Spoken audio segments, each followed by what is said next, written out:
لله رب العالمين العاقبة للمتقين والصلاة والسلام على سيدنا ومولانا محمد وعلى صحبه وعلى كل معهم بإحسان إلى يوم الدين. ما بعد فأعوذ بالله من الشيطان الرجيم. بسم الله الرحمن الرحيم. يا أيها الذين آمنوا كتب عليكم الصيام كما كتب على الذين من قبلكم لعلكم تتقون أياما معدودات فمن كان منكم مريضا أو على سفر فعدة من أيام أخر وعلى الذين يطيقونه فدية طعام مسكين فمن تطوع خيرا فهو خير له وأن تصوموا خير لكم إن كنتم تعلمون شهر رمضان الذي أنزل فيه القرآن هدى للناس وبينات من الهدى والفرقان فمن شهد منكم الشهر فليصمه ومن كان مريضا أو على سفر فعدة من أيام أخر يريد الله بكم اليسر ولا يريد بكم العسر ولتكملوا العدة ولتكبروا الله على ما هداكم ولعلكم تشكرون صدق الله العظيم. اللهم صل على سيدنا محمد وعلى آل سيدنا محمد وبارك وسلم. رب اشرح لي صدري ويسر لي أمري واحلل عقدة من لساني يفقه قولي. اللهم آتنا حبك وحب نبيك وحب من يحبك وحب عمل الذي يبلغنا حبك. اللهم بلغنا رمضان آمين يا رب العالمين. اللہ سبحانہ و تعالیٰ کے فضل و کرم سے ایک مرتبہ پھر رمضان المبارک کا برکتوں اور رحمتوں والا مہینہ ہم پر سایہ فگن ہو گیا ہے. آج انشاءاللہ العزیز اسی ماہ مبارکہ کے تعلق سے سورۃ البقرہ کے 23ویں رکوع کا مطالعہ پیش نظر ہے. الحمدللہ ان نشستوں میں ہم سلسلے وار سورۃ البقرہ کا جو مطالعہ کر رہے ہیں اس میں آیت نمبر 157 تک ہم پہنچ سکے ہیں.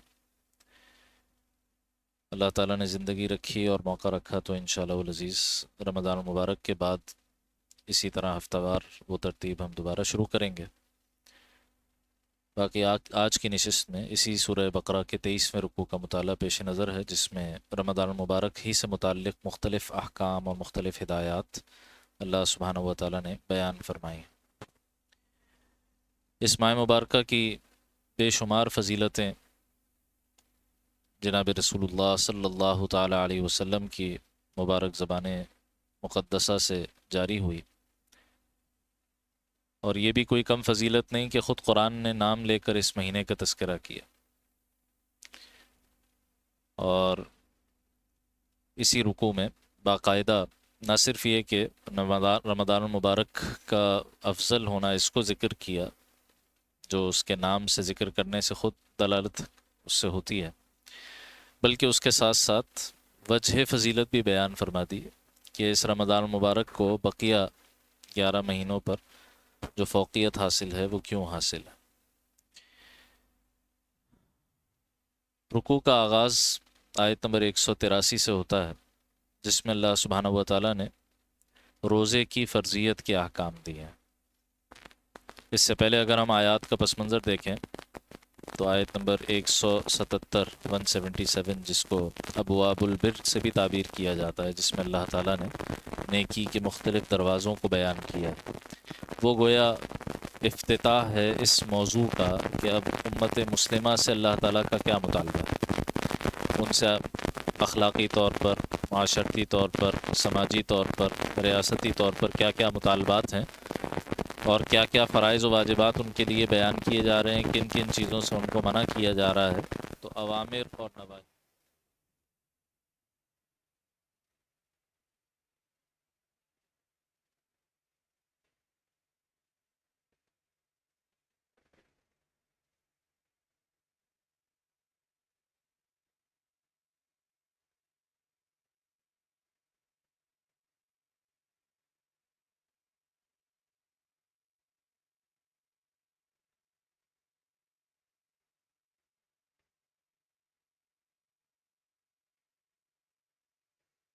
گویا ذاتی زندگی اور معاملات سے ہے، مال کی منتقلی کا مسئلہ۔ اس کے بعد اب عبادات میں جو پہلا حکم اس ترتیب پر بیان ہو رہا ہے وہ روزے کا حکم۔ نماز کا ذکر تو سورت کے بالکل آغاز میں بھی ہو چکا، وہ الحمدللہ ہم پڑھ چکے ہیں، درمیان میں اس کے حوالے سے اور بھی آیات گزر چکی ہیں۔ پھر تحویل قبلہ میں بھی نماز کا مسئلہ سامنے آیا تھا، اس پر بھی تفصیلی کلام ہو چکا۔ تو اب بقیہ عبادات میں جس عبادت کو سب سے پہلے ذکر کیا جا رہا ہے وہ روزے کی عبادت۔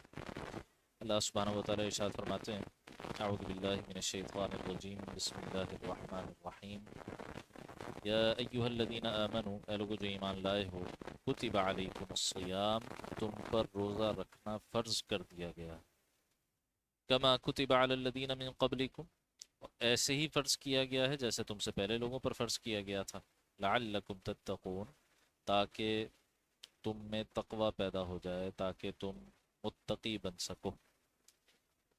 تین باتیں اس آیہ مبارکہ میں بیان ہوئیں۔ پہلی بات یہ کہ روزے کی فرضیت کا حکم اللہ تعالیٰ نے عطا فرما دیا، لفظ کتبہ استعمال ہوا، کتبہ تم پر لکھ دیا گیا ہے، یہ واجب ہونے، فرض ہونے کے معنی میں قرآن مجید استعمال کرتا ہے۔ پیچھے بھی کتب علیکم القصاص اور کتب علیکم اذا حضر احدکم الموت ان ترک خیرا الوصیہ، تو قصاص اور وصیت کے لیے بھی کتبہ کے الفاظ گزرے۔ آگے کتب علیکم القتال بھی ہے، اور اسی طریقے سے دیگر احکام کو بھی لفظ کتبہ کے ساتھ مشروع کیا گیا۔ الصیام، اس لفظ کو سمجھنے کی ضرورت ہے۔ الصیام یا الصوم، روزے کے لیے جو اصطلاحی لفظ ہے وہ الصیام یا الصوم ہے۔ اس کے اندر جو بنیادی معنی پایا جاتا ہے وہ ہے امساک، اپنے آپ کو روکنا، رک جانا کسی چیز سے۔ روزے کے بارے میں جو اس کے لفظ سے ہی واضح ہونے والا پہلی خصوصیت ہے روزے کی، جو اس کو بقیہ تمام عبادات سے ممتاز کر دیتی، وہ یہ کہ بہت سی آیات میں یا بہت سے احکام میں بہت کچھ کرنے کو بیان ہوتا ہے، یہ کرو، یہ کرو، یہ کرو، یہ کرو۔ نماز پڑھنی ہے، اس کے بہت سے اعمال ہیں جن کا تعلق ہمارے ظاہری بدن سے ہے، ہمارے ظاہری وجود سے ہے، تو نماز پڑھتے ہوئے آدمی نظر آتا ہے کہ یہ آدمی نماز پڑھ رہا ہے۔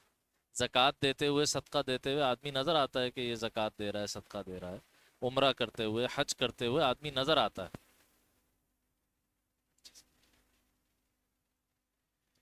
عمرہ کرتے ہوئے، حج کرتے ہوئے، دیگر احکام پر عمل کرتے ہوئے آدمی کچھ کرتے ہوئے نظر آتا ہے۔ تو بہت سے احکام شریعت کے وہ ہیں جس میں کچھ کرنے کا مطالبہ ہے۔ یہ روزہ ایسی غیر معمولی عبادت ہے کہ اس میں کچھ چیزوں کو چھوڑنا عبادت ہے۔ تو روزہ بعض چیزوں کے ترک کا نام ہے، ترک عمل کا نام ہے، ترک فعل کا نام ہے۔ گویا اس میں ایک سبق پہلا ہی، اس لفظ میں ہی ایک سبق پنہا ہے، وہ یہ کہ انسان کا کوئی فعل یا ترک فعل، یہ دونوں اللہ تعالیٰ کے حکم کے تابع ہونے چاہیے۔ کوئی کام کرنا بھی ہے تو بھی اللہ کے حکم کے مطابق ہو، کوئی کام نہیں بھی کرنا تو وہ بھی اللہ کے حکم کے مطابق۔ ہاں یہ ظاہر ہے کہ ہم جب اس کی پوری اصطلاحی تعریف پر بات کریں اور اس کے احکام پر بات کریں گے تو اس میں اور بہت کچھ بھی مضامین آئیں گے۔ یہ صرف کھانے پینے سے رکنے کا نام نہیں، اور بھی بہت کچھ ہے اس میں، لیکن اس کی جو بنیاد ہے وہ اس کے لفظ سے واضح ہے کہ اس میں کچھ چیزیں چھوڑنی ہیں، کچھ چیزیں چھوڑنی۔ اور جو چیزیں چھڑوائی جاتی ہیں وہ کیا ہیں؟ حضرات فقہاء کرام نے روزے کے لیے جو اصطلاحی تعریف بیان کی ہے وہ کیا ہے کہ الصیام یا الصوم، اس سے مراد کیا ہے؟ الامساک عن الطعام والشرب والجماع من طلوع الفجر الى غروب الشمس، یہ روزے کی اصطلاحی ڈیفینیشن ہو گئی کہ رک جانا کھانے سے، پینے سے اور جنسی تعلق سے فجر کے طلوع ہونے سے لے کر اور غروب آفتاب تک، صبح صادق سے لے کر غروب آفتاب تک۔ چنانچہ اس میں اللہ سبحانہ و تعالیٰ نے ہم سے بعض چیزیں چھڑوائیں، یہ چیزیں چھوڑ دو، یہ ترک کر دو، تو ترک عمل، اور چھڑوائیں بھی وہ چیزیں جو بالکل جائز اور مباح ہیں عام حالات میں، کھانا پینا اور منکوحہ سے تعلق یہ بالکل جائز ہے، لیکن اللہ سبحانہ و تعالیٰ نے دن کی پوری مقدار صبح صادق سے لے کر اور غروب آفتاب تک ان چیزوں پر پابندی لگا، ان کو چھوڑ دو۔ اور ظاہر ہے کہ جب یہ کام اللہ کی خوشنودی کے لیے کیا جائے گا تو یہ روزہ بنے گا، یہ بات اس میں آٹومیٹکلی داخل ہے کہ نیت شرط ہے، ورنہ فاسٹنگ کے نام پر اور ڈائٹنگ کے نام پر لوگ بہت کچھ چھوڑ رہے ہوتے ہیں، وہ روزہ نہیں ہے۔ صحیح، روزہ ایک عبادت ہے، ارکان اسلام میں سے ایک رکن ہے، تو اس کو عبادت اور ارکان اسلام میں سے ایک رکن بنانے والی چیز کیا ہے؟ وہ ہے اصل میں اللہ تعالیٰ کی رضا کی نیت، کہ میں اللہ کے لیے، اللہ کے حکم پر، اللہ تعالیٰ کے بتائے ہوئے احکام کے مطابق، اللہ کے نبی صلی اللہ تعالیٰ علیہ وسلم کی سنت مبارکہ کے مطابق میں یہ روزہ اختیار کر رہا ہوں، آپ کے حکم کے مطابق، یہ اس کو روزہ بناتا ہے۔ ورنہ آدمی ویسے بھوکا پیاسا رہے، ظاہر ہے کہ وہ روزہ نہیں ہوگا۔ تو یہ بنیادی مفہوم اس لفظ کا الصیام یا الصوم، کہ اس میں رکنے کا مفہوم پایا جاتا ہے، اور بعض حلال اور مباح چیزیں چھڑوائی جاتی ہیں اس میں، اس کا مقصد کیا ہے وہ اسی آیت کے آخر میں بیان ہو جائے گا۔ اب اہل عرب کے جن کے ہاں یہ عبادت بہت زیادہ معروف نہیں تھی، لفظ صوم یا سیام تو ان کی ڈکشنری میں تھا، لیکن بطور عبادت ان کے ہاں اتنا اس کا رواج نہیں تھا، تو اب ان کو یہ بتایا جا رہا ہے کہ یہ نہ سمجھو کہ کوئی تم پہلی قوم ہو جن پر یہ روزہ رکھنا فرض کیا گیا، تم سے پہلے بھی لوگوں پر فرض کیا گیا، کما کتب علی الذین من قبلکم، جیسے تم سے پہلے لوگوں پر فرض کیا گیا۔ آگے آیت نمبر 187 187 میں اس کی طرف اشارہ بھی ہے کہ ابتداً جو روزے کے احکام تھے وہ یہود کے روزے کے حکم کے مشابہ تھے۔ یہودیوں کے ہاں جو روزہ تھا وہ کیا تھا؟ بہت سخت روزہ تھا۔ وہ معاملہ کیا تھا کہ غروب آفتاب کے بعد اب افطار کر لیا، کھانا پینا بھی جائز ہے اور جنسی تعلق بھی جائز ہے، لیکن جیسے ہی آنکھ لگ گئی، جس وقت بھی نیند آ جائے، چاہے غروب آفتاب کے 10 منٹ بعد سو جائے، روزہ شروع، اور وہ پھر اگلے غروب آفتاب تک جاری رہے گا۔ یہ معاملہ بہت سخت تھا، نہ ان کے ہاں سحری کا کوئی تصور، نہ ان کے ہاں رات میں کوئی کھانے پینے کا کوئی تصور، اتنا سخت روزہ ان کے لیے فرض کیا گیا تھا۔ اس کے مقابلے میں ہم دیکھیں تو ہمارے ہاں اللہ سبحانہ و تعالیٰ نے بہت تخفیف فرمائی، اور انسانوں کی رعایت اور ان کی مصلحت کی رعایت بھی اس میں زیادہ رکھی گئی۔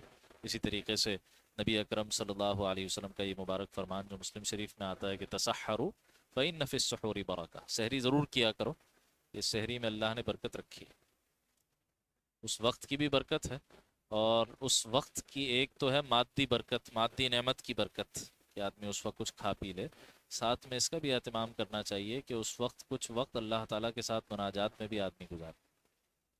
ہمارے یہاں یہ پتہ نہیں سحری کے حوالے سے کیوں کانسیپٹ ہو گیا ہے کہ بس آخری منٹ تک، آخری لمحے تک کچھ نہ کچھ ٹھوستے رہیں، ایک گلاس پانی کا اور پی لیں کہ شاید وہ آدھا دن اس سے گزر جائے گا، آدھا دن تو نہیں گزرتا اس سے، لیکن بس ایک خیال ہے لوگوں کا۔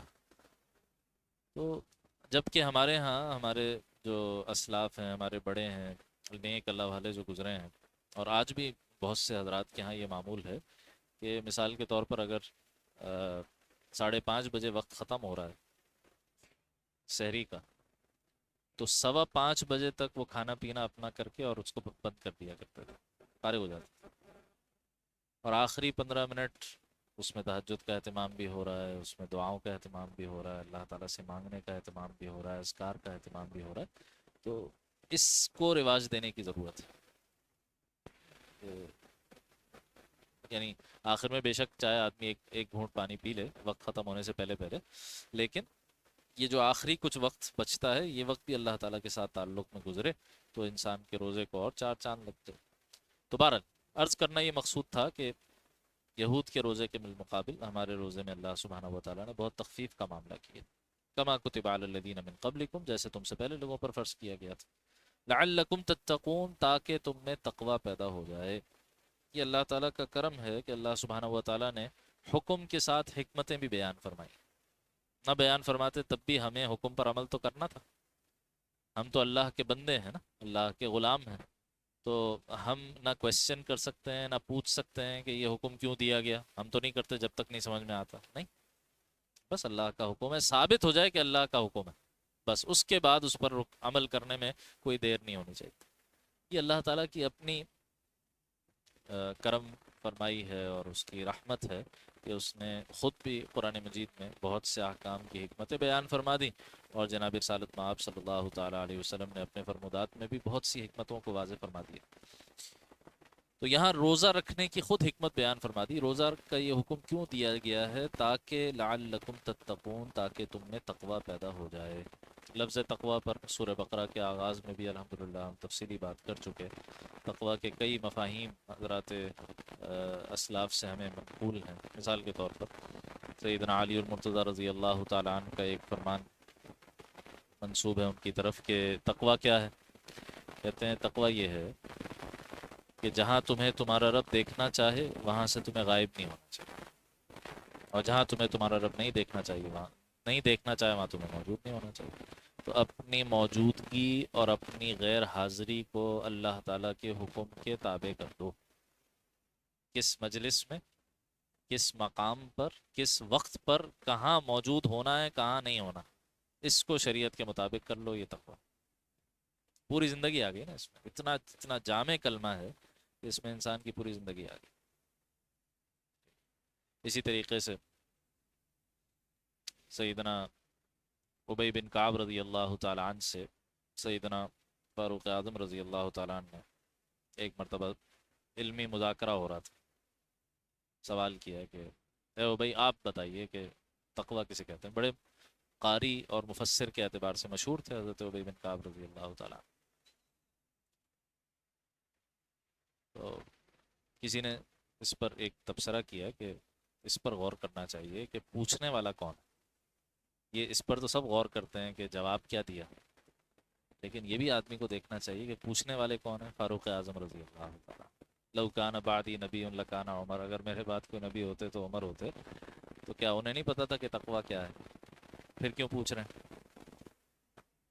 تو ان حضرات کی آپس کی ملاقاتوں میں آپس کی گفتگویں ہی انہی موضوعات پہ ہوتی تھی. ان کی دلچسپی کے موضوعات ہی یہی تھے. تو حضرت عمر پوچھ رہے ہیں رضی اللہ تعالیٰ عنہ ابی بن کعب سے رضی اللہ تعالیٰ عنہ کہ جی آپ بتائیے یہ تقویٰ آپ کیسے اس کو ڈیفائن کریں. مشہور بات ہے. حضرت ابی نے فرمایا کہ امیر المومنین، کبھی آپ کا گزر کسی ایسے رستے پر سے ہوا ہے جس کے دونوں طرف خاردار جھاڑیاں، رستہ تنگ ہو، کیسے گزریں گے؟ کہا اپنے دامن کو سمیٹ کر تاکہ کانٹوں سے اس کو بچا لوں. کہا بس اسی روش کا نام تقویٰ. ہمیں اللہ سبحانہ و تعالیٰ نے صراط مستقیم پر چلنے کا حکم دیا ہے، لیکن صراط مستقیم کے دونوں طرف خاردار جھاڑیاں، گناہوں کی، نفسانی خواہشات کی، جہاں اللہ تعالیٰ کا حکم ٹوٹتا ہے، پامال ہوتا ہے. بس ان خواہشات سے، ان کانٹوں سے اپنے دامن کو بچاتے بچاتے صراط مستقیم پر چلتے ہوئے اللہ سے جا ملنا، یہ تقویٰ. اور بھی مختلف اعتبارات سے تقویٰ کی ڈیفینیشن اور تعریف بیان کی گئی. لغتاً تقویٰ ایک معنی اس کا کیا گیا بچنا. تقویٰ کس شے کا نام ہے؟ اللہ کا حکم توڑنے سے بچنا، اللہ کو ناراض کرنے سے بچنا. ایک معنی کیا گیا تقویٰ کا ڈرنا، اللہ کا خوف. اور خوف وہ جو روب کے نتیجے میں پیدا ہوتا ہے، وحشت کے نتیجے میں نہیں. ایک خوف وہ ہے جو وحشت کے نتیجے میں پیدا ہوتا ہے، وہ خوف نہیں. ایک خوف جو کسی کی محبت، کسی سے تعلق میں آدمی اتنا آگے بڑھ جائے اور اس کی بڑائی، اس کی بزرگی کا اتنا احساس اس کے اوپر طاری ہو جائے کہ اس کے روب کی وجہ سے، اس کے جلال کی وجہ سے آدمی ایک خوف محسوس کرنے لگے اور اس کو ناراض کر دینا یہ سب سے بڑا خوف بن جائے انسان کا. یہ والا خوف ہے کہ جو اللہ تعالیٰ کے ساتھ مطلوب. یہ والا خوف کمال محبت کے نتیجے میں پیدا ہونے والا خوف کہ کہیں میرے کسی عمل سے وہ ناراض نہ ہو جائے. یہ اس کا نام تقویٰ. تو کہا کہ روزہ اس لیے رکھوایا جا رہا ہے تاکہ تقویٰ حاصل ہو. اب روزے سے تقویٰ کیسے حاصل ہوتا ہے؟ حضرات علماء نے اس میں کئی تفصیلی باتیں کی ہیں، بہت تفصیل اس میں بیان کی ہے. ہم چند ایک پہلوؤں کو دیکھیں گے چونکہ ہمیں بقیہ آیات کا مطالعہ بھی کرنا ہے۔ ایک پہلو اس میں یہ بیان کیا گیا کہ روزے سے تقوی کیسے حاصل ہوتا ہے۔ تقوی نام ہے اللہ کو ناراض کرنے سے بچنا۔ اللہ کو ناراض کرنے سے بچنے کے لیے کیا کرنا ہے؟ گناہ چھوڑنے ہیں۔ تو روزے سے گناہ چھوڑنے کی پریکٹس کیسے ہوتی ہے؟ جب روزے سے آدمی حلال چھوڑ رہا ہوتا ہے، مباح چیزیں، جائز چیزیں جو عام حالات میں حلال ہیں ان کو چھوڑ رہا ہوتا ہے، اور وقت کی پابندی کے ساتھ اپنے کھانے پینے کو ختم یا شروع کر رہا ہوتا ہے، تو اس بات کی آٹومیٹک ایک پریکٹس ہو رہی ہے کہ اللہ تعالیٰ کا حکم فائق ہے، میری خواہش سیکنڈری، اصل پریفرنس حکم الہی کو حاصل۔ چنانچہ جیسے ہی سحری کا وقت ختم ہوا، اب اگر ہاتھ میں بھی لقمہ ہے تو اس کو چھوڑنا ہے۔ یہ بھی ایک غلط فہمی بعض لوگوں کو ہوتی ہے کہ جناب حدیث میں آیا ہے کہ اذان کے وقت اگر ہاتھ میں لقمہ ہو تو کھا لیا کرو۔ یہ بہت بڑی غلط فہمی ہے۔ یہ کس اذان کی بات ہو رہی ہے؟ جناب رسول اللہ صلی اللہ تعالیٰ علیہ وسلم کے زمانہ مبارک میں فجر کی 2 اذانیں ہوتی تھیں۔ ایک اذان سیدنا عبداللہ ابن ام مکتوم رضی اللہ تعالیٰ عنہ دیا کرتے تھے فجر کا وقت داخل ہونے سے پہلے، جو اس بات کا اعلان ہوتا تھا کہ اے لوگوں، تہجد کا وقت ختم ہو رہا ہے، فجر کا وقت شروع ہونے والا ہے، جس نے تہجد پڑھنی ہے پڑھ لے، جس نے کوئی اپنے معاملات کرنے ہیں وہ کر لے۔ اور پھر دوسری اذان سیدنا بلال رضی اللہ تعالیٰ عنہ دیا کرتے تھے، وہ فجر کے وقت میں دیا کرتے تھے۔ تو یہ پہلی اذان کی بات ہو رہی ہے، تو اس غلط فہمی میں مبتلا نہیں رہنا چاہیے۔ ہمارے اب بھی آج کے دور اتنا علماء اکرام، ائمہ مساجد سب اتنا بیان کرتے ہیں، اب بھی بعض لوگوں کا اہتمام اذان کے ساتھ روزہ بند کرنا ہے۔ حالانکہ ہمارے یہاں اکثر مساجد میں اذان جو ہے وہ وقت ختم ہونے کے بعد کسی وقت 5 منٹ بعد 10 منٹ بعد دی جا رہی ہوتی ہے۔ ہاں بعض مساجد ہیں جو بالکل وقت ختم ہونے پر بھی اذان کا اہتمام کر رہے ہوتے ہیں۔ اکثر ہمارے یہاں سائرن وغیرہ بجانے کا اہتمام ہوتا ہے۔ تو بہرحال وقت کا اہتمام کرتے ہوئے اس سے 2-3 منٹ پہلے ہی احتیاطاً آدمی سحری اپنی بند کر لے۔ تو جیسے ہی وقت ختم ہو فوراً کھانا پینا چھوڑنا، اور پھر جیسے ہی افطار کا موقع آیا، قسم قسم کی نعمتیں اللہ تعالیٰ کے حکم سے، اللہ تعالیٰ کے فضل سے دسترخوان پر سجی ہوئی ہیں، لیکن ابھی چونکہ حکم الہی نہیں ہوا اس لیے ہاتھ نہیں لگا سکتے، ہاتھ نہیں لگا سکتے۔ اور جیسے ہی افطار کا وقت، مغرب کا وقت داخل ہوا، اب کیا حکم ہے؟ افطار میں جلدی کرو۔ افطار میں جلدی کا یہ مطلب نہیں ہے کہ وقت سے پہلے ہی شروع ہو جائے، نہیں، اس سے تو روزہ ہی فاسد ہو جائے گا۔ افطار میں جلدی کا مطلب یہ ہے کہ جیسے ہی وقت داخل ہو فوراً کھانا پینا شروع کر دو۔ اللہ کے نبی علیہ الصلوۃ والسلام کا فرمان ہے، میری امت اس وقت تک خیر پر قائم رہے گی جب تک وہ افطار میں جلدی کا اہتمام کرے گی، افطار میں جلد کا اہتمام کرے گی۔ تو افطاری جلد کرنا یہ بھی کس بات کی علامت ہے؟ کہ بس اب اللہ کا حکم آ گیا ہے، جو پابندی تھی وہ ہٹ گئی، اب کھاؤ پیو، کھانے کا وقت۔ یہ جو مستقل ایک پریکٹس ہے اور پورا مہینہ یہ مشق کروائی جا رہی ہے کہ بھائی کھانا پینا اور اسی طریقے سے جنسی جذبات ان کی تسکین کا اہتمام کرنا، اس میں تم اپنی مرضی کے پابند نہیں ہو، اس کے تابع نہیں ہو، تمہاری مرضی آزاد مرضی نہیں ہے بلکہ اللہ کے حکم کے تابع ہے۔ یہ جو مشق پورے مہینے کروائی جا رہی ہے، اس سے آدمی کے اندر وہ استعداد پیدا ہوتی ہے، وہ جذبہ پیدا ہوتا ہے، وہ صلاحیت پیدا ہوتی ہے کہ یہ گناہوں کو چھوڑ سکے۔ جب اللہ کے لیے جائز چیزیں چھوڑ رہا ہے تو ناجائز کیوں نہیں چھوڑ سکتا، حرام کیوں نہیں چھوڑ سکتا؟ اور وہی روزہ اصل میں روزہ ہے، اس معنی میں کہ ساری فضیلتیں جو حدیث میں آئی ہیں وہ جس روزے کی ہیں، وہ وہی روزہ ہے جو آدمی کو ان مباح چیزوں کے چھوڑنے کے ساتھ ساتھ گناہوں کو بھی چھوڑنے پر آمادہ کرے۔ ورنہ اللہ کے نبی علیہ السلام کا فرمان موجود ہے، آپ نے فرمایا کہ کم من صائم لیس له من صیامہ الا الجوع والعطش، کتنے ہی روزے دار ایسے ہیں جنہیں ان کے روزوں سے سوائے بھوک پیاس کے اور کچھ حاصل نہیں ہوتا۔ وہ معلوم ہوا کہ روزے سے صرف بھوک پیاس حاصل نہیں ہونی چاہیے، اور بھی بہت کچھ حاصل ہونا چاہیے۔ وہ یہ صلاحیت ہے گناہ کو چھوڑنے کی۔ اور اگر روزہ ویسا روزہ ہو جیسا کہ مطلوب ہے، کہ روزہ صرف پیٹ کا نہ ہو بلکہ روزہ آنکھ کا بھی ہو، روزہ کان کا بھی ہو، روزہ زبان کا بھی ہو، روزہ دماغ کا بھی ہو، روزہ دل کا بھی ہو، پورے وجود کا روزہ ہو، اگر ایسا روزہ ہمیں نصیب ہو جائے، اللہ سے مانگنا چاہیے وہ روزہ کہ اللہ ہمیں وہ روزہ نصیب فرمائے، تو اس کی برکت کیا ہے، اس کی فضیلت کیا ہے؟ بے شمار احادیث ہیں، جن میں سے چند ایک کا ذکر کر کے ہم آگے بڑھتے ہیں۔ ایک روایت میں اللہ کے نبی علیہ الصلوۃ والسلام ارشاد فرماتے ہیں کہ من صام رمضان ایمانا واحتسابا غفر له ما تقدم من ذنبه۔ بہت بڑی بشارت، بہت بڑی بشارت۔ رمضان کا جو اصل حاصل ہے، کوئی ہم سے پوچھے نا بھائی رمضان میں آپ کا اینڈ گول کیا ہے، اینڈ آبجیکٹو کیا ہے، آخری نتیجہ کیا چاہتے ہیں آپ؟ ٹھیک ہے، تو آخری نتیجہ صرف ایک ہے، اور وہ یہ کہ عند اللہ مغفرت لکھ دی جائے بندے کی، بس یہ حاصل ہے رمضان کا۔ یہ حاصل ہوا تو سب کچھ حاصل ہوا، یہ حاصل نہیں ہوا تو سب کچھ ضائع ہو گیا، سب کچھ برباد ہو گیا، سب کچھ تباہ ہو گیا۔ مغفرت چاہیے، کیا فرما رہے ہیں؟ من صام رمضان ایمانا واحتسابا غفر له ما تقدم من ذنبه۔ جو شخص روزہ رکھے دو شرائط کے ساتھ، ایمان سب جانتے ہیں، احتساب، احتساب کا ترجمہ محدثین اس طرح سے کرتے ہیں، اللہ تعالیٰ سے ہی اجر کی امید رکھتے ہوئے، ثواب کی امید رکھتے ہوئے، اخلاص۔ اچھا، اور روزے کی خاصیت یہ ہے کہ اس میں اخلاص سب سے بڑھ کر ہوتا ہے۔ جیسے شروع میں بات ہوئی کہ روزہ کچھ کرنے کا نام نہیں، کچھ چھوڑنے کا نام، ترک عمل کا نام ہے۔ تو جب آدمی کوئی کام چھوڑے ہوئے ہے تو اب کسی کو کیا پتا کہ یہ آدمی کچھ کر رہا تھا جو اس نے چھوڑ دیا۔ اسی لیے روزے دار کو جب تک کچھ آپ کھانے پینے کو، نفلی روزہ کسی نے رکھا ہوا اور کھانا پینا جب تک پیش نہ کرے، نہیں پتہ چلتا کہ یہ روزے سے۔ اسی لیے سب سے زیادہ اخلاص بھی اس عبادت میں۔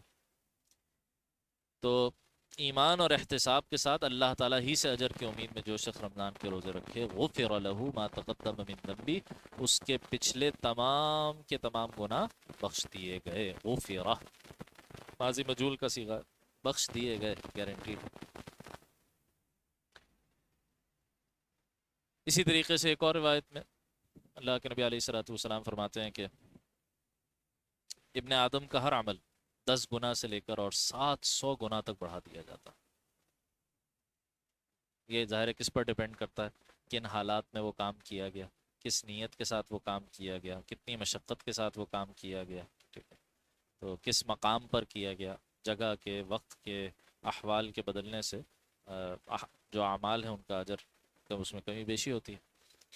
تو 10 گنا سے لے کر 700 گنا تک بڑھا دیا جاتا ہے انسان کے کسی بھی نیک عمل کا اجر۔ لیکن اللہ تعالیٰ فرماتے ہیں الا الصوم، سوائے روزے کے، باقی سب تو کسی نہ کسی حساب کتاب میں ہے، روزہ کا کوئی حساب کتاب اس لیے نہیں ہے فَإِنَّهُ لِي، روزہ تو خاص میرے لیے، وَأَنَا أَجْزِي بِهِ، میں ہی اس کا بدلہ دوں گا، میں ہی اس کا بدلہ دوں گا۔ یہ جو کہا روزہ خاص میرے لیے ہے، تو باقی ساری عبادتیں بھی اللہ کے لیے۔ قرآن مجید میں سورہ نعام میں کیا کہا؟ قل، ہم سب سے کہلوایا گیا نبی یوں کہیے، ان صلاتی ونسکی ومحیای ومماتی، بے شک میری نماز، میری قربانی، میرا جینا مرنا، للہ رب العالمین، سب اللہ کے لیے۔ تو باقی سب اعمال بھی اللہ کے لیے ہیں، لیکن روزہ خاص اللہ کے لیے کیوں ہے؟ تو ایک حکمت یہی بیان ہوئی کہ اس میں اخلاص سب سے بڑھ کر، اس میں دکھاوے کا امکان نہ ہونے کے برابر، یعنی بہت زیادہ تکلف کر کے آدمی کو اشاروں کے نایوں میں سمجھانا پڑے گا کسی کو کہ میں روزے سے ہوں، اگر وہ چاہتا ہے کہ وہ اپنے روزے کا اظہار کرے، ورنہ بڑا مشکل کام۔ پھر آگے آپ صلی اللہ علیہ وسلم فرماتے ہیں کیوں یہ خاص اجر ہے اس روزے کا، کہ کیونکہ بندہ اپنا کھانا پینا اور نفسانی خواہشات کو اللہ تعالیٰ کے لیے ترک کر دیتا ہے، چھوڑ دیتا ہے۔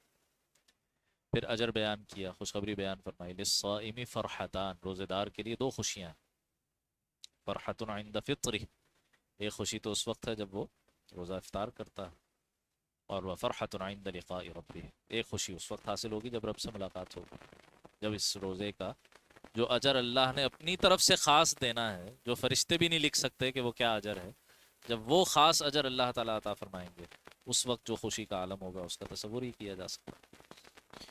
اسی طریقے سے بخاری شریف کی ایک اور روایت میں آتا ہے کہ روزے داروں کے لیے جنت کا ایک دروازہ خاص کیا گیا، باب الریان کے نام سے، ریان سیراب کرنے والا دروازہ، تو چونکہ روزے میں بھوک پیاس برداشت کی جاتی ہے، تو سیرابی کے دروازے سے روزے داروں کو داخل کیا جائے گا، اور ان کے داخلے کے بعد اس کو بند کر دیا جائے گا، ان کے علاوہ کوئی اور اس دروازے سے جنت میں داخل نہیں ہو سکے گا۔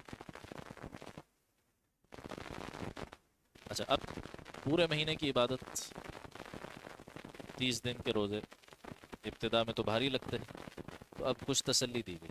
کیا تسلی دی گئی؟ ایام معدودات، یہ گنتی کے چند دن ہیں، بہت زیادہ نہیں. اس میں ایک سے زیادہ تفسیریں ہیں اس آیت کی. جب جمہور علماء اور مفسرین نے اس آیت کی جو تفسیر اختیار کی ہے وہ یہ کہ یہ رمضان کے روزے ہی سے متعلق ہے. ایام معدودات، گنتی کے چند دن. اور قرآن مجید میں یہ الفاظ 30 سے زیادہ دنوں کے لیے بھی استعمال ہوتے ہیں. ہم پیچھے پڑھ چکے ہیں سورہ بقرہ میں کہ یہ یہودی کہتے ہیں لن تمسنا النار الا ایاما معدودہ، ہمیں تو آگ نہیں چھوئے گی مگر گنتی کے چند دن. اور وہ گنتی کے چند دن کتنے تھے؟ وہ 40 دن. جب موسیٰ علیہ السلام کوہ طور پر گئے ہوئے تھے اور پیچھے سے قوم نے بچڑے کو معبود بنا لیا تھا، تو کہا بس وہ 40 دن کی ہمیں کچھ شاید سزا وغیرہ مل جائے جہنم میں، باقی تو ہم جنت تو ہمارے لیے بنائی گئی. تو اسی طرح یہاں پر 30 دنوں کے لیے بھی ایام معدودات کا لفظ استعمال ہوا ہے. گنتی کے چند دن ہیں، بہت زیادہ نہیں. اچھا چلو مزید رخصت چاہیے، مشکل لگ رہا ہے، چلو اور رخصت تمہیں دے دیں. فمن کان منکم مریضا، تم میں سے جو کوئی مریض ہو، او علی سفر، یا پھر سفر پر ہو، فعدۃ من ایام اخر، تو اسے چاہیے کہ وہ دیگر ایام میں اتنی ہی تعداد روزہ چھوڑنے کی بھی گنجائش ہے. کس کے لیے؟ مریض کے لیے اور مسافر کے لیے. اسی طرح پھر اللہ کے نبی علیہ الصلوۃ والسلام نے اس حکم میں مزید توسیع فرمائی. جو مرضعہ ہے، دودھ پلانے والی ہے، اور اسی طریقے سے حاملہ ہے، اور اسی طریقے سے جہاد کا سفر ہے، ان چیزوں کو بھی اس پر اضافہ آپ علیہ الصلوۃ والسلام نے اس کا اضافہ فرمایا. اچھا یہ جو کہا کہ مریض کو اجازت ہے کہ وہ روزہ چھوڑ دے اور بعد میں روزہ قضا کر لے، تو اب مریض میں ہوں یا نہیں ہوں، کیا میں خود فیصلہ کر لوں؟ ہلکا سا بخار ہوا، میں نے سوچا میں مریض ہو گیا، میں روزہ چھوڑ دیتا ہوں، اس کی اجازت نہیں. فقہاء کرام لکھتے ہیں کہ اس کا مطلب یہ ہے کہ ایک دیندار طبیب وہ کہے کہ آپ کے لیے روزہ رکھنا، اگر ابھی نہیں رکھا، یا اگر روزہ رکھا ہوا ہے تو روزہ جاری رکھنا آپ کے لیے نقصان دہ ہے، تب روزہ قضا کرنے کی اجازت ہے. میں خود سے فیصلہ نہیں کر سکتا، اس کا لوگ خیال نہیں کرتے. ہلکا سا بخار ہوا، روزہ چھوڑ دیا، نہ، اس کی اجازت نہیں. دوسری بات، او علی سفر، یا پھر وہ سفر پر ہو. یہ نہیں کہا کہ سفر پر جانے کا ارادہ رکھتا، ٹھیک ہے. تو سفر اگر شروع نہیں ہوا، اور مثال کے طور پر سفر شروع ہونا ہے ظہر کی نماز پر، ٹھیک ہے، تو سحری کا وقت ختم ہونے سے فجر کے وقت سے لے کر ظہر کے وقت تک جو آدمی مقیم ہے یہ روزہ رکھے گا. جب سفر شروع ہوگا حالت سفر میں ہوگا، اور سفر بھی کون سا، ٹھیک ہے، یہ نہیں 1 گھنٹے کا سفر میں کرنے جا رہا ہوں، وہ تو شہر کے اندر ہی گھوم رہا ہے نا، جس کو شرعی سفر کہا جاتا ہے. شرعی سفر جو شہر کی حدود سے باہر 48 میل کم سے کم فاصلہ ہو اور 15 دن سے کم کے سفر کی قیام کی نیت ہو، تو اس کو شرعی مسافر کہتے ہیں. اس کو اجازت ہے کہ جب وہ سفر اس کا شروع ہو جائے، اب وہ چاہے تو روزہ چھوڑ سکتا ہے، توڑ سکتا ہے. البتہ اس میں فقہاء یہ لکھتے ہیں کہ سفر اگر بہت زیادہ پرمشقت نہ ہو تو روزہ رکھنا بہتر ہے.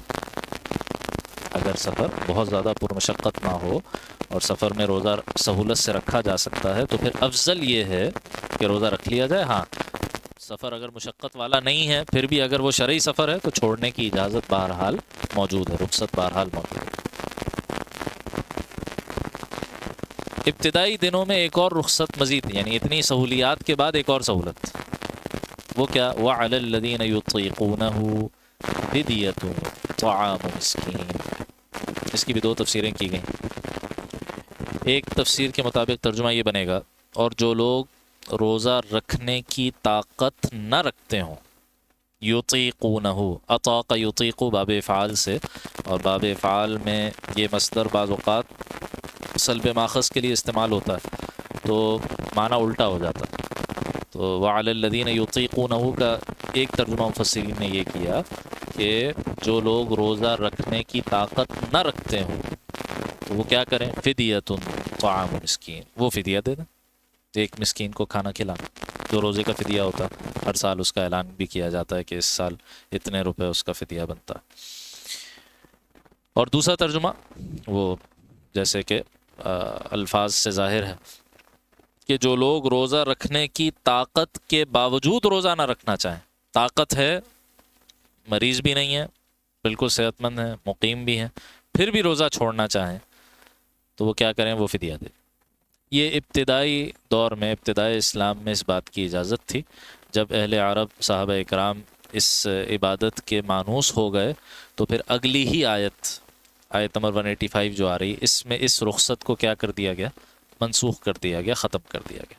ہاں، جناب رسول اللہ صلی اللہ تعالیٰ علیہ وسلم نے اس رخصت کو باقی رکھا ہے، کس کے لیے؟ شیخ فانی کے لیے۔ فقہ کی اصطلاح میں شیخ فانی کسے کہتے ہیں؟ شیخ فانی وہ کہ جو عمر کے اس حصے میں پہنچ گیا اب اس کے لیے روزہ رکھنا اس کی جان کی ہلاکت کا سبب بن سکتا، اب یعنی وہ روزہ رکھ ہی نہیں سکتا ورنہ اس کی جان کو خطرہ ہو جائے گا، تو اس عمر کو پہنچ گیا۔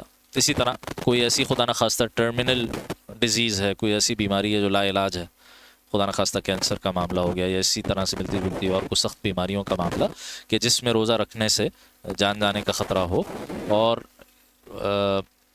مرض کے علاج کی بھی اب کوئی امید باقی نہ رہی ہو، ایسی صورت میں بھی فقہاء کرام نے اجازت دی ہے کہ معاملہ فدیہ کی طرف منتقل ہو جائے گا۔ فمن تطوع خیرا فہو خیر اللہ، اس کے علاوہ اگر کوئی شخص اپنی خوشی سے کوئی نیکی کرے تو یہ اس کے حق میں اور بھی بہتر ہے۔ اس کا کیا مطلب؟ روزہ بھی رکھ لے، فدیہ بھی دے دے، ٹھیک ہے، فدیے کے نام سے نہ دے، وہ صدقے کے نام سے دے۔ رمضان میں ویسے ہی صدقہ کتنا افضل ہے، خود اللہ کے نبی صلی اللہ علیہ وسلم کے بارے میں بخاری شریف کی روایت میں ابن عباس رضی اللہ تعالیٰ عنہ کیا فرماتے ہیں کہ کان اجود الناس، نبی اکرم صلی اللہ علیہ وسلم لوگوں میں سب سے زیادہ جود و سخا کرنے والے تھے، سب سے زیادہ سخاوت کا مظاہرہ فرمانے والے تھے۔ اور وَكَانَ أَجْوَدَ مَا كَانَ يَلْقَاهُ جبریل فی رمضان، جب جبریل علیہ السلام سے رمضان میں ملاقات ہوتی تھی، فَيُدَارِسُهُ الْقُرْآنَ، اور دونوں ایک دوسرے کو قرآن سناتے تھے، تو آپ صلی اللہ علیہ وسلم کی جود و سخا میں اور اضافہ ہو جاتا تھا، اور آپ کی سخاوت کیسی ہو جاتی تھی؟ کالریح المرسلہ، تیز تند و تیز آندھی سے بھی زیادہ آپ صلی اللہ علیہ وسلم سخی ہو جایا کرتے تھے۔ تو ویسے ہی رمضان میں صدقات میں اضافہ کرنا چاہیے۔ پھر صدقے کی یہ صورت کہ کھانا کھلایا جائے، اطعام الطعام، اس کا خصوصی اہتمام۔ صحابہ اکرام میں حضرت امیر معاویہ رضی اللہ تعالیٰ عنہ کے بارے میں یہ بات بعض تابعین سے منقول ہے کہ رمضان المبارک میں وہ اطعام طعام کا خصوصی اہتمام کرتے، کھانا کھلانے کا، یعنی صدقات کی تو اور بہت ساری صورتیں بھی ہیں نا، لیکن وہ جس صورت پر زیادہ فوکس کرتے تھے وہ کیا کہ لوگوں کو کھانا کھلایا جائے، اور فرمایا کرتے تھے یہ اس مہینے کا خاص وظیفہ ہے، جن کو اللہ سبحانہ و تعالیٰ نے صلاحیت دی ہو، استعداد دی ہو۔ جیسے کہ وہ جو مشہور روایت ہے رمضان کی فضیلت پر، حضرت سلمان فارسی رضی اللہ تعالیٰ عنہ سے منقول خطبہ ہے نبی صلی اللہ علیہ وسلم، اس میں بھی آپ نے بات ارشاد فرمائی، من فطر صائما، جو کوئی کسی روزے دار کو روزہ افطار کرا دے، کان لہو من اجر صیامہ، اس کو اس روزے دار کے روزے کا اجر اس کو بھی مل جاتا ہے، افطار کروانے والے کو، بغیر اس کے کہ اس کے اجر میں کوئی کمی کی جائے، اس کو اپنے روزے کا پورا پورا اجر، اس کو اپنے روزے کا بھی اجر مل گیا اور اس کے روزے کا بھی اس کو اجر مل گیا۔ اور سلمان فارسی رضی اللہ تعالیٰ عنہ اصحاب صفہ میں سے تھے، جو نادار صحابہ کرام تھے، جن کے پاس مال و اسباب ہوتا نہیں تھا۔ میں کہا رسول اللہ، ہم میں سے ہر ایک کو نہیں استعداد رکھتا کسی کو کھانا کھلانے، ہم کیسے اس اجر میں شریک ہوں؟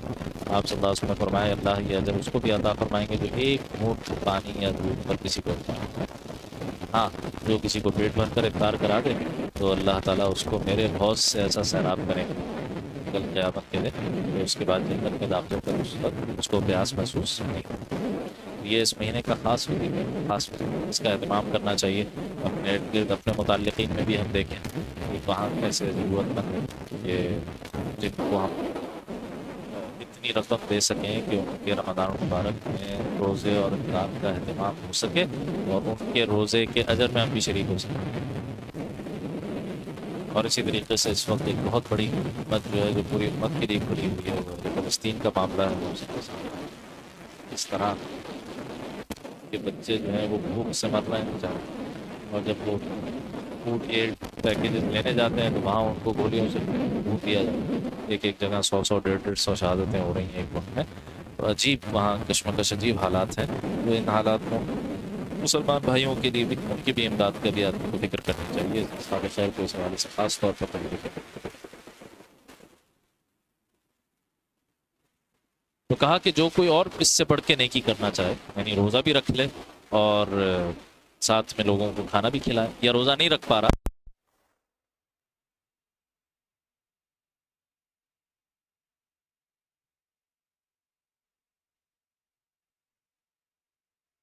تو واقعی معاملات کو جانتے ہو، واقعی اپنی مصلحت کو جانتے ہو. اور ظاہر ہے کہ صحابہ اکرام تو ہر معاملے میں عزیمت پر عمل کرنے والے تھے.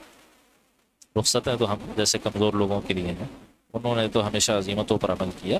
دوبارہ کہا گیا روزہ رکھو، اسی میں تمہاری بہتری. آیت نمبر 185 جس میں رمضان مبارک اللہ تعالیٰ نے ذکر فرمایا، شہر رمضان الذی انزل فیہ القرآن، رمضان کا مہینہ وہ مہینہ ہے جس میں قرآن نازل کیا. قرآن مجید سے غیر معمولی نسبت اس مہینے کو حاصل ہے، اس اعتبار سے کہ قرآن مجید کا نزول، اس کا آغاز بھی اس مہینے میں ہوا. اور ایک قول یہ ہے کہ اختتام بھی اسی مہینے میں ہوا. یعنی آغاز اور اختتام سے مراد کیا؟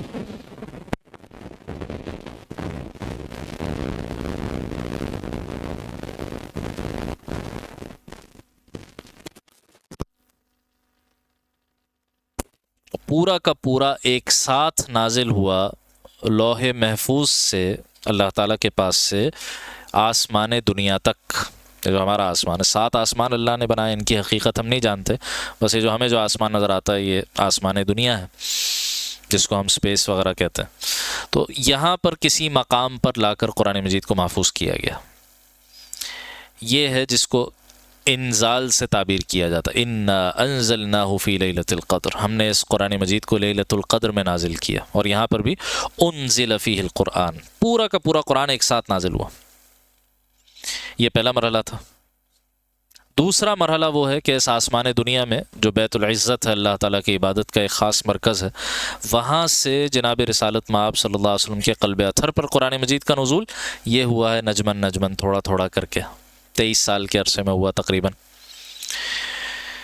تو اس کا آغاز بھی اسی مہینے میں ہوا، اس کا آغاز بھی اسی رمضان کے مہینے میں ہوا اور اسی لیلۃ القدر سے ہوا. اور ہاں وہ جا کر مکمل ہوا ہے 23 سال کے عرصے میں. تو ایک تو اس اعتبار سے قرآن مجید کے ساتھ اس کی ایک نسبت ہے.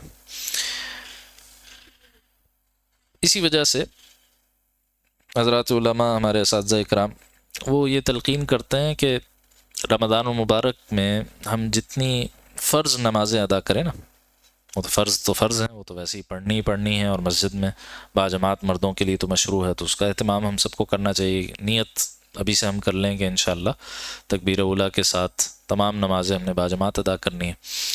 تو ہر نماز کے ساتھ قرآن مجید کے ایک عمل کو جوڑ لیا جائے، ہر نماز کے ساتھ قرآن مجید کے ایک عمل کو جوڑ لیا جائے. بہت سارے اعمال ہیں قرآن مجید کے. ایک تجوید کا عمل ہے، قرآن کیسے پڑھنا ہے، ٹھیک ہے. ایک ہے اس کی بنیادی نو ہاؤ کہ جس کے بغیر قرآن مجید پڑھنے میں حرام غلطیاں ہو جاتی ہیں. تو اتنا تو تجوید کا علم حاصل کرنا فرض ہے ہر مسلمان پر کہ یہ حرام غلطیاں نہ ہوں. اور پھر یہ کہ اس میں خوش الحانی میں اضافہ اور طریقۂ تلاوت میں بہتری سے بہتری لانا، اس کی کوئی انتہا نہیں ہے، وہ تو ہر ایک کے لیے سلسلہ جاری رہے گا. تو ایک نماز کے ساتھ اس کو جوڑ لیں، ایک نماز کے ساتھ تلاوت کو جوڑ لیں، ایک نماز کے ساتھ حفظ کو جوڑ لیں. حفظ کی غیر معمولی برکتیں ہیں، غیر معمولی اس کے اثرات ہیں، غیر معمولی اللہ تعالیٰ کی رحمتیں انسان کی طرف متوجہ ہو جاتی ہیں. اور ہر کوئی ہر عمر میں اللہ تعالیٰ کے کلام کا کچھ نہ کچھ حصہ حفظ کر سکتا. ہر ایک کو اس کی فکر کرنی چاہیے کہ میں آگے سے آگے بڑھوں.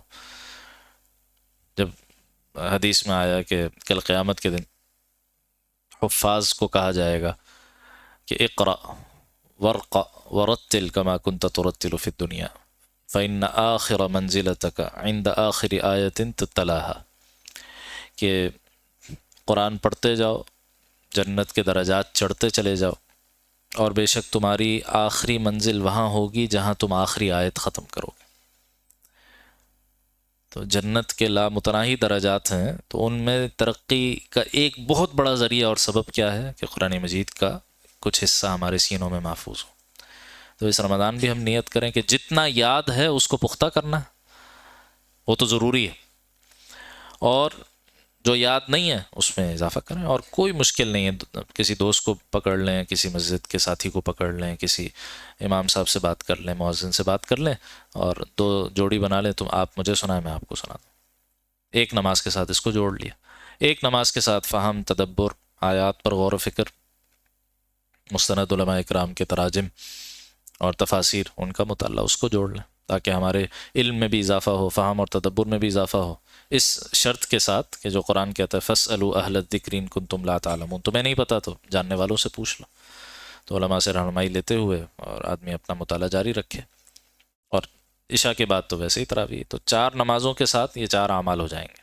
قرآن مجید کی تلاوت کے انداز کو بہتر کرنا، ایک نماز کے بعد طویل تلاوت، اس کے لیے وقت رکھیں، جس میں معیار یہ ہو کہ پچھلے رمضان ہم نے جتنا پڑھا تھا اس دفعہ اس سے زیادہ کرنا، جیسے 2 دن برابر نہیں ہونے چاہیے، ایسے 2 رمضان بھی برابر نہیں ہونے چاہیے، اور ایک نماز کے ساتھ حفظ کو جوڑ لیں، ایک نماز کے ساتھ فہم اور تدبر کو جوڑ لیں، اس طرح انشاءاللہ پورا رمضان ہمارا قرآن مجید کی برکتوں کے ساتھ گزرے گا۔ یہ قرآن مجید کیا ہے؟ ھدی للناس، یہ انسانیت کے لیے ہدایت ہے، وبینات من الہدی، اور ہدایت کے بہت واضح دلائل پر مشتمل ہے، والفرقان، اور یہ خود فرقان ہے۔ الفرقان قرآن مجید ہی کا دوسرا نام ہے۔ قرآن مجید کے 5 ذاتی نام علماء نے ذکر کیے ہیں، باقی بہت سارے صفاتی نام ہیں، ہم قرآن مجید کہتے ہیں، قرآن شریف کہتے ہیں، قرآن حکیم کہتے ہیں، یہ سارے صفاتی نام ہیں۔ ذاتی نام 5 ذکر ہوئے ہیں: القرآن، سب سے زیادہ پڑھی جانے والی کتاب، الفرقان، حق اور باطل میں فرق کرنے والی کتاب، الکتاب، خود جیسے سورہ بقرہ کے آغاز میں ہم دیکھ چکے، ذالک الکتاب، کتاب ہے، الذکر، انا نحن نزلنا الذکر، ہم نے ہی یہ ذکر نازل کیا، وَإِنَّا لَهُ لَحَافِظُونَ، ہم اس کی حفاظت کریں گے، اور التنزیل، وَإِنَّهُ لَتَنزِيلُ رَبِّ الْعَالَمِينَ، یہ رب کریم کا نازل کردہ کلام ہے۔ تو یہ 5 ذاتی نام ہیں، ان میں سے ایک یہاں الفرقان ذکر ہوا کہ حق اور باطل کی کسوٹی بن کر اللہ تعالیٰ نے اس قرآن کو نازل فرمایا۔ فمن شہید منکم الشہر فلیصم، اب تم میں سے جو کوئی یہ مہینہ پائے اس کے لیے ضروری ہے کہ وہ روزہ رکھے۔ وہ جو پچھلی آیت میں رخصت تھی کہ طاقت کے باوجود روزہ چھوڑنا چاہو تو فدیہ دے دو، کہا نہیں، اب یہ رخصت ختم، اب تم میں سے جو کوئی یہ مہینہ پائے اس کو اس کے روزے ہی رکھنے ہوں گے۔ خیال ہوا کہ شاید مریض اور مسافر والی جو رخصت تھی وہ بھی ختم ہو گئی، اس کو دوبارہ ذکر کر دیا کہ نہیں، وہ رخصت اپنی جگہ موجود ہے۔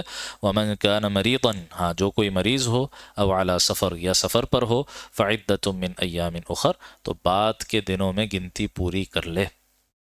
ٹھیک ہے، اسی طریقے سے جو خواتین کے بعض خصوصی معاملات ہوتے ہیں جس کی وجہ سے ان کے روزے رہ جاتے ہیں، تو ان کو بھی اس کا اہتمام کرنا چاہیے۔ شعبان کا مہینہ، ٹھیک ہے، اسی طریقے سے رمضان کے بعد شوال کے مہینے، تو جتنا جلد ہو سکے ان قضا روزوں کو مکمل کر لینا چاہیے۔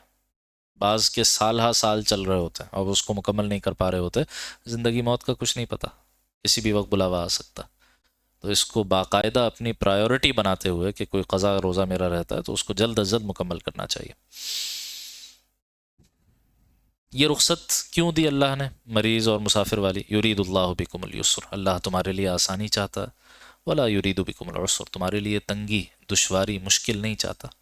ولیتکملوا العدہ، ہاں، اور یہ احکام اس لیے دیے ہیں تاکہ تم روزوں کی گنتی ضرور پوری کر لو، اس پر بہت زیادہ ایمفیسائز کیا گیا، بھئی گنتی پوری ہونی چاہیے، جتنے اس سال کے روزے ہیں اتنے ہی روزے اگر اس میں سے کوئی رہ گئے تو بعد میں پورے کرنے ہوں گے۔ وَلِتُكَبِّرُوا اللَّهَ عَلَى مَا هَدَاكُمْ، اور یہ روزے اس لیے رکھوائے جا رہے ہیں تاکہ تم اس ہدایت پر جو اللہ نے تمہیں دی اس کی کبریائی کا اعلان کرو۔ شیخ الاسلام صاحب دامت برکاتہم یہاں فرماتے ہیں کہ اس میں ایک لطیف اشارہ تکبیرات کی طرف ہے جو عید کے دن پڑھی جاتی ہیں۔ روزہ مکمل ہوا، ایک بڑی عبادت مکمل ہوئی، تو عید کا دن انعام کا دن، جزا کا دن، تو اللہ اکبر کی صدائیں بلند ہوتی ہیں اللہ تعالیٰ کی اس نعمت پر اور اللہ تعالیٰ کی طرف سے عطا کیے جانے اجر و ثواب پر. تو اس پر کہا کہ ولی تکبر اللہ علی ما ہداکم، تاکہ تم جس ہدایت پر اللہ نے تمہیں دی ہے اس ہدایت پر اللہ کی کبریائی کا اعلان کرو، ولعلکم تشکرون، اور تاکہ تم اسی کے شکر گزار بن سکو. درمیان میں دعا سے متعلق ایک آیت ڈال دی کہ رمضان کو اس دعا کی عبادت سے خاص نسبت اور تعلق حاصل ہے، خاص نسبت اور تعلق، خاص دعائیں قبول ہوتی ہیں اس ماہ مبارکہ میں. تو جتنا وقت ہمارا بقیہ عبادات سے بچے اس کو بھی ضائع نہیں کرنا، بلکہ دعا میں صرف کرنے کی کوشش کرنی ہے، دعا میں صرف کرنے کی کوشش کرنی ہے، زیادہ سے زیادہ ہم مانگنے والے بن جائیں. وَإِذَا سَأَلَكَ عِبَادِي عَنِّي فَإِنِّي قَرِيبٌ، اے نبی جب آپ سے میرے بندے میرے متعلق سوال کریں تو آپ ان سے کہہ دیجئے میں تو بہت قریب ہوں. اجیب دعوت الداعی اذا دعان، جب جب پکارنے والا مجھے پکارتا ہے میں اس کی پکار سنتا ہوں. تو یہ ماہ دعا بھی ہے، ماہ اجابت بھی ہے، صرف ماہ دعا نہیں ہے بلکہ ایسی دعا جو قبول ہوتی ہے اللہ کے ہاں، یہ اس کا مہینہ ہے. جب جب پکارنے والا مجھے پکارتا ہے تب میں اس کی پکار سنتا ہوں. ہاں، اللہ تعالیٰ کے ساتھ تعلق دو طرفہ ہے. یہ ہم نے پچھلی دفعہ بھی جو آخری آیات جن کا ہم نے مطالعہ کیا، فَاذْكُرُونِي أَذْكُرْكُمْ، تم مجھے یاد کرو میں تمہیں یاد کروں گا. وَاشْكُرُوا لِي، تم میرا شکر ادا کرو. وَلَا تَكْفُرُونَ، میرا کفر نہ کرنا. تو اللہ تعالیٰ کے ساتھ معاملہ ہمیشہ ٹو وے اسٹریٹ ہے، ہمیشہ اور بندے کی طرف سے آغاز ہے. اللہ کی رحمت چاہتے ہو یہ کرو یہ کرو یہ کرو، یہ اللہ کی طرف سے توجہ چاہتے ہو یہ کرو یہ کرو یہ کرو. تو چاہتے ہو کہ تمہاری دعائیں قبول ہوں، فَلْيَسْتَجِيبُوا لِي، انہیں بھی چاہیے کہ میرا کہنا مانیں. وَلْيُؤْمِنُوا بِي، مجھے پر ایمان رکھیں. لَعَلَّهُمْ يَرْشُدُونَ، تاکہ یہ رشد اور ہدایت کے مقام پر فائز ہو سکیں، تاکہ یہ کامیاب لوگوں میں شامل ہو سکیں. آخری آیت جس میں بہت سے احکام جمع کر دیے، جن میں سے بعض پر بات ہو چکی اس لیے صرف ترجمہ کفایت کرے گا. ایک دو باتوں کو دیکھ لیتے ہیں انشاءاللہ. احل لکم لیلۃ الصیام الرفث الی نسائکم، تمہارے لیے حلال کر دیا گیا ہے روزوں کی رات میں اپنی بیویوں سے تعلق قائم کرنا. یہ جیسے میں نے عرض کیا یہود کے روزے میں اس کی گنجائش نہیں تھی. ابتدا میں جب کہا کہ روزے رکھو، ٹھیک ہے، تو چونکہ ابھی اس کی وضاحت نہیں ہوئی تھی کہ ہمارے ہاں روزے میں تخفیف ہے، تو پچھلی شریعت پر قیاس کرتے ہوئے یہی حکم صحابہ اکرام نے سمجھا کہ بھائی رات میں جیسے ہی سو جائیں گے روزہ شروع ہو جائے گا. تو اس کے باوجود بعض لوگوں کو خیال ہوا کہ پتہ نہیں ہماری شریعت میں یہ اجازت ہے یا نہیں ہے، تو پوچھنے سے پہلے ہی انہوں نے راتوں میں اپنی بیویوں سے صحبت کر لی. تو اس پر پھر پریشانی بھی تھی کہ پتہ نہیں صحیح کیا ہم نے نہیں کیا. تو اللہ سبحانہ و تعالیٰ نے یہ آیات نازل فرمائی. احل لکم لیلۃ الصیام الرفث الی نسائکم ہن لباس لکم وانتم لباس لہم. بہت خوبصورت استعارہ ہے نکاح کے تعلق کو بیان کرنے کے لیے. وہ تمہارے لیے بمنزلہ لباس ہیں، تم ان کے لیے بمنزلہ لباس ہو. اس میں بہت سی حکمتیں ہیں اس ایک جملے میں جس پر تفصیلی کلام کیا جا سکتا ہے. مختصراً اگر چند جملوں میں عرض کریں، لباس جیسے گرمی سردی سے بچاتا ہے، ٹھیک ہے، ایسے ہی یہ نکاح جو تعلقات کی گرمی سردی ہوتی ہے نا اس سے یہ محفوظ رکھتا ہے. جیسے سب سے زیادہ جسم کے قریب لباس ہوتا ہے، ایسے ہی یہ رشتہ سب سے قریبی رشتہ ہے، اس میں قرب مطلوب ہے، قرب مطلوب ہے.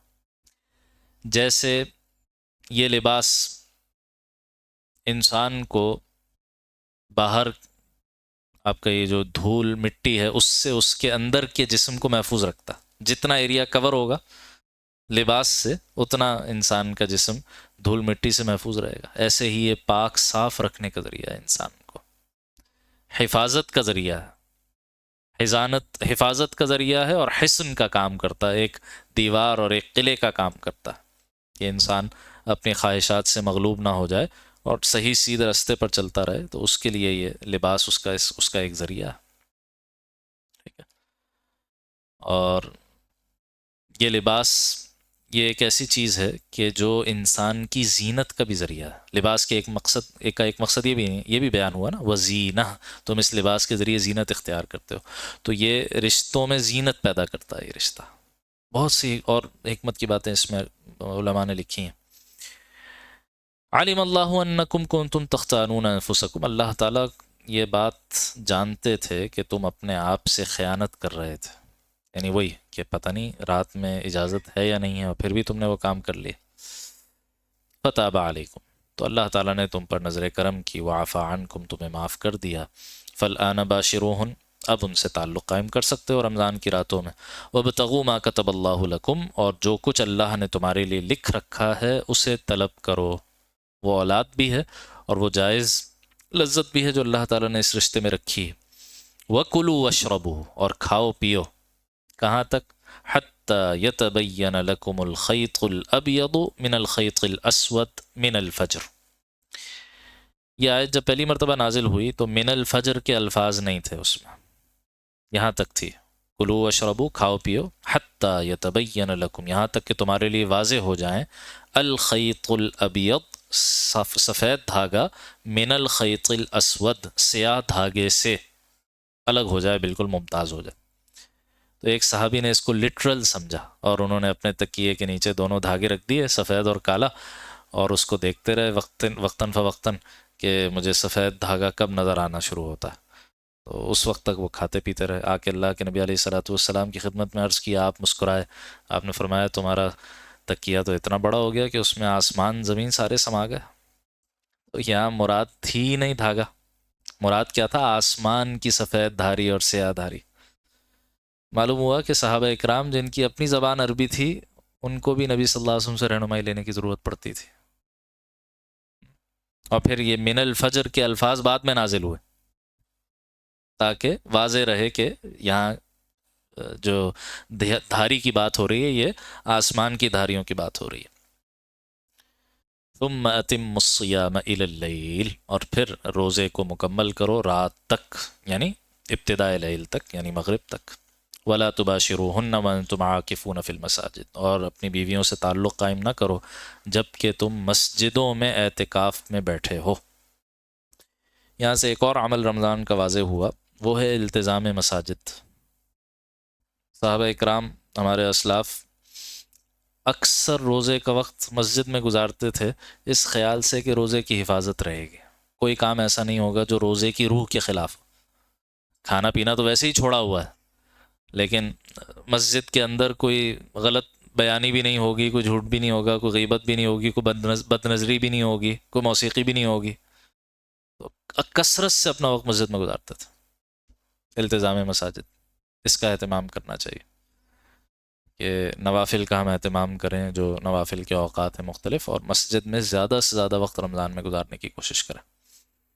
اور التزام مسجد کا سب سے اعلیٰ پیمانہ کیا ہے؟ وہ اعتکاف ہے۔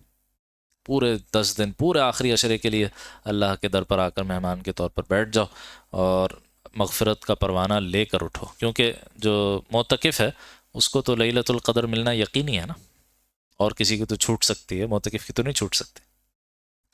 اور پھر اس میں بھی خاص طور پر مسجد حرام یا مسجد نبوی، عمرے کی اگر سعادت حاصل ہو جائے اس مہینے میں، تو آپ علیہ الصلوۃ والسلام نے خاتون سے فرمایا نا کہ جو حج کے موقع پر شریک نہیں ہو سکی اللہ کے نبی علیہ الصلوۃ والسلام کے ساتھ، یا شریک ہونا چاہ رہی تھیں اور کوئی رکاوٹ آ گئی، تو آپ نے فرمایا کہ عمرۃ فی رمضان کا حج معیہ، رمضان کا عمرہ ایسا ہے جیسے میرے ساتھ حج کیا ہو، جیسے میرے ساتھ حج کیا ہو۔ ٹھیک، اور ویسے بھی امام احمد ابن حنبل علیہ رحمہ اور علامہ اسحاق ابن راہوی علیہ رحمہ، ان حضرات نے بعض صحابہ اکرام سے نبی صلی اللہ تعالیٰ علیہ وسلم کا یہ فرمان ذکر کیا ہے کہ اللہ تعالیٰ فرماتے ہیں حدیث قدسی کہ جس کو میں صحت دوں اور وسائل دوں اور وہ 5 سال تک مستقل میرے گھر کی زیارت کو نہ آئے تو وہ محروم ہے، محروم ہے۔ تو اس کا ویسے بھی اہتمام، جو خاص طور پر صاحب وسعت ہیں ان کو ویسے بھی اس کا اہتمام کرنا چاہیے۔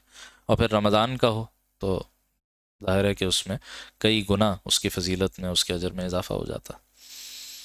تو ان دو مساجد کا اعتکاف اس کی سعادت نصیب ہو جائے تو یہ تو بڑی سعادت ہے۔ باقی ہر علاقے میں اپنی اپنے محلے کی مساجد میں اس کا اہتمام کرنا، فقہ نے اس کا حکم سنت مؤکدہ علی الکفایہ ذکر کیا ہے۔ سنت مؤکدہ ہے لیکن علی الکفایہ ہے، ہر ایک کے لیے فرض نہیں ہو گیا یا سنت مؤکدہ نہیں ہو گیا کہ مسجد میں آ کر بیٹھے، ایک معتد بھی تعداد آ جائے تو باقیوں کی طرف سے کفایت ہو جائے گی۔ تلک حدود اللہ، یہ اللہ کی حدود ہیں، فلا تقربوها، ان کے قریب بھی نہ جاؤ۔ کذالک یبین اللہ آیاتہ للناس، اسی طرح اللہ تعالیٰ اپنی آیات لوگوں کے لیے کھول کھول کر بیان فرماتے ہیں، لعلہم یتقون، تاکہ وہ تقوی اختیار کریں۔ بات جہاں سے شروع ہوئی تھی وہیں پر آ کر ختم ہوتی ہے۔ پہلی آیت جو ہم نے پڑھی 183، اس کا اختتام بھی کیا تھا؟ لعلکم تتقون، روزہ کیوں فرض کیا گیا؟ تاکہ تم میں تقوی پیدا ہو جائے۔ اور ان سارے احکام کا حاصل کیا ہے؟ لعلہم یتقون، تاکہ وہ متقی بن سکیں۔ اللہ تعالی ہمیں ان آیات کا صحیح فہم اور رمضان المبارک کی ساری برکتیں، سعادتیں سمیٹنے کی توفیق عطا فرمائے، اور ہم سب کو سلامتی ہے جسم و جاں کے ساتھ رمضان مبارک تک پہنچنے کی توفیق عطا فرمائے۔ رمضان مبارک کے ایک ایک لمحے کو اپنے لیے، اپنے گھر والوں کے لیے، اپنی قوم کے لیے، پوری امت مسلمہ کے لیے، بالخصوص اہل فلسطین کے لیے، اس رمضان مبارک کو باعث رحمت، باعث برکت بنانے کی توفیق عطا فرمائے۔ اسی طریقے سے اللہ سبحانہ و تعالی ہم سب کو اس رمضان مبارک قرآن مجید کے ساتھ اپنا خصوصی تعلق استوار کرنے کی توفیق عطا فرمائے۔ تمام عبادات کو اخلاص کے ساتھ، نیک نیتی کے ساتھ اختیار کرنے کی توفیق عطا فرمائے، اور عبادات میں کثرت کے ساتھ ساتھ گناہوں کو ترک کرنا اور نافرمانیوں سے بچنا، اللہ تعالیٰ اس کی بھی ہمیں توفیق عطا فرمائے۔ اقول قولی ھذا واستغفر اللہ لی ولکم ولسائر المسلمین والمسلمات۔